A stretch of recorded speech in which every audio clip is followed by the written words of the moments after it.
Hey cycling community, this is Steve Grusis the Cycling Greek. It's been a while since I've posted. I've been busy. For those of you not familiar with my channel, I've been training this one young woman for the last 10 months. Heck of an athlete, heck of an individual. In her first goal, she did this 155-mile, 15,000 foot climbing event, and she did it faster than she ever thought she could have. She had set a goal for herself of 11 hours of saddle time, and seeing how well she was doing in her training, about 2 weeks before the event, I had her cut it down to 10.5 hours overall time, saddle and rest time. She came in at 10:20. I have a video of that event linked in the description below, and back then, after we made our time adjustment, before we made our time adjustment, we thought she came in at 10:27, so it was looking pretty tight. So now she's training for this next goal, for the second goal, her last goal of the year, and it is in about 3 weeks. And it's a USAC race, USA Cycling Federation sanctioned race. She's doing Women's Cat 5, but it's 200 miles. Goes from Logan, Utah to Jackson, Wyoming. Now, whenever you have a second goal in the same year and you're not a professional athlete, shit can happen. And shit did happen. One was in my control, and a couple others were out of her control. And they all came together in a perfect storm. We muddled through it, regrouped, and then she came out stronger than ever. So this video that's coming up was her last long ride before her main event.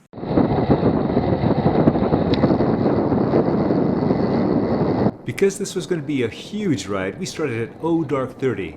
That's 5:30 a.m. The schedule called for this training ride to be Natalia's longest yet, and it's going to be followed by 2 weeks of tapering leading to her main event. This ride was 150 miles with 13,000 feet of climbing. I had no worries about her. I was more concerned about me being able to complete this ride. There was a couple of deficits that I had that I tried to take care of and keep my legs supple through the week. But when I started this ride, I realized that maybe I rode one day too long. Soon after the ride started, and I'm talking soon after the ride started, I was in trouble. Now my left leg, where I had my knee pain before, that was fine. It was now my right leg. I had muscles in my quad that was giving me pain with every pedal stroke. Partly, again, this was because of the extra day of riding that I was doing this week, but also that we had two riders that had taken the front at the beginning, Natalia and Bai. If you've been looking at the power numbers at the top, you're probably wondering why, since I have an FTP of 270 watts, I'm doing almost 300 watts on a ride that I'm going to be going 150 miles on, and why I would let Natalia do this. In the beginning, I would do a lot of dictating of pace, but that was the beginning. Now, she's a lot more experienced. She knows what she can do and what she can't do. She knows when to back off. This was her training right to ride, and she would dictate the pace and how she was going to do it. She would use this as a template for her main event, Lotoja. Still, with that being said, I rode up next to Maddie and I asked her, is it because I'm old or are we going fast? She said, we're going fast. Just a bit later, I rode up next to Natalia. I asked her if the pace was okay for her. She said it was fine.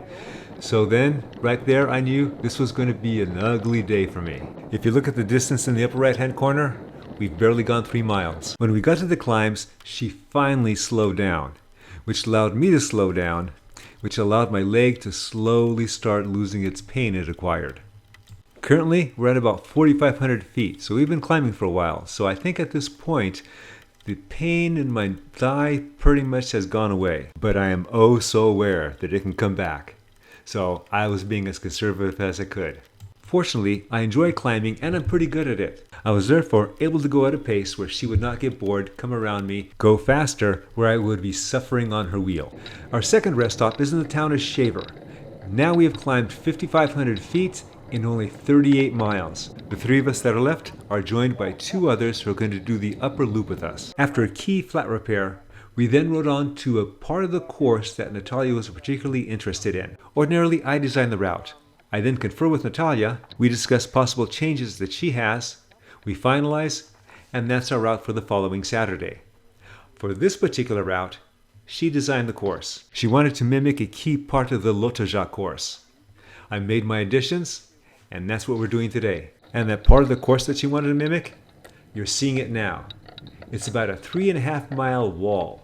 Right now we're at about 12%. The steepest half-mile segment is 15%, in which it hits 18%. In case you're wondering, no, I'm not off the back. Everyone's still behind me. and I'm pacing this thing up at 4 miles an hour. When we got to the top of that, we had climbed about 8,500 feet in about 54 miles. After a little more undulating climbing, we started descending, slight descending into the town of Huntington, which is going to be the furthest part, and it was going to be our rest stop. I had noticed that no one was behind me, and I didn't know why. And then I started to get concerned. Maybe there was another flat. So I turned around. As I got closer, I saw the cause was a crash. The first thing I thought of was, I hope it's not Natalia. To all my other friends I was riding with out there, I hope you understand. I started eliminating jerseys, and it was Natalia. My heart sank. Not because her main event, Lotoja, is now in question, but because of our working together for close to a year, she has become an important friend. That being said, because of how I am, I then started calculating. I started identifying possible scenarios, their permutations, and their possible outcomes. Now you may be saying to yourself right now, okay, that was my bike that fell over with the camera. Why aren't you helping her? Well, she's in good hands. The guy with the purple jersey and the white helmet? That's Elliot. He's a U.S. Forestry Ranger. And the woman on the right? She's already called 911. Elliot did an initial check for acute concussion. Everything was fine with that. We were concerned about her shoulder. She had lots of pain. It could have been a separation.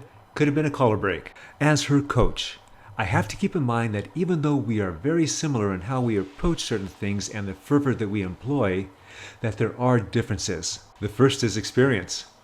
I've been in this position before, a couple of times. She has not.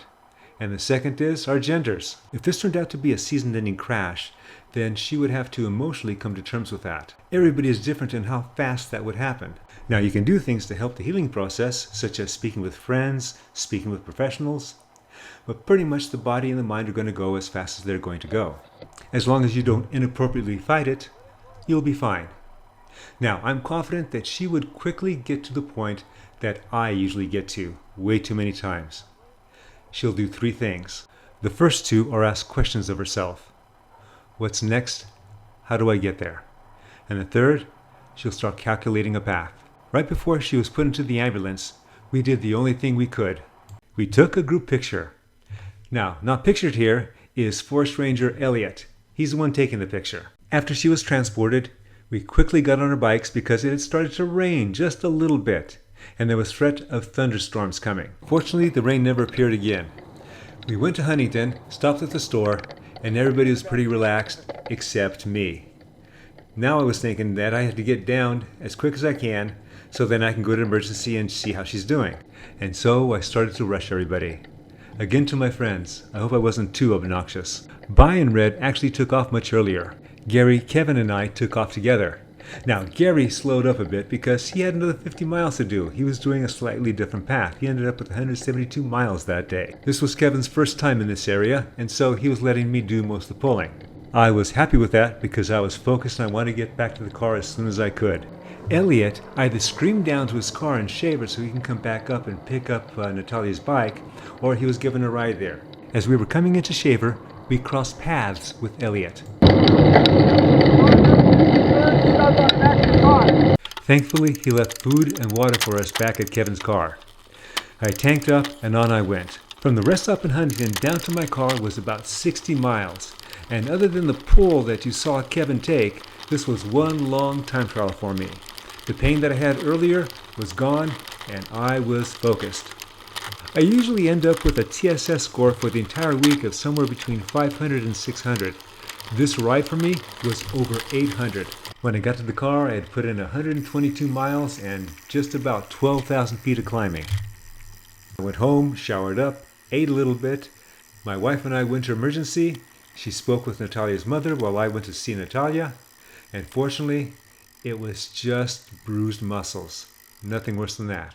A little bit of rest, and in about 4 or 5 days, she'll be good to go. So now comes the next calculation. That 2-week taper period is now going to be a 1-week taper period. So what's the new plan? Well, you're just going to have to wait for the next episode. I hope you enjoyed this and you got something out of it. As always, remember, comment, like, subscribe. The Cycling Greek.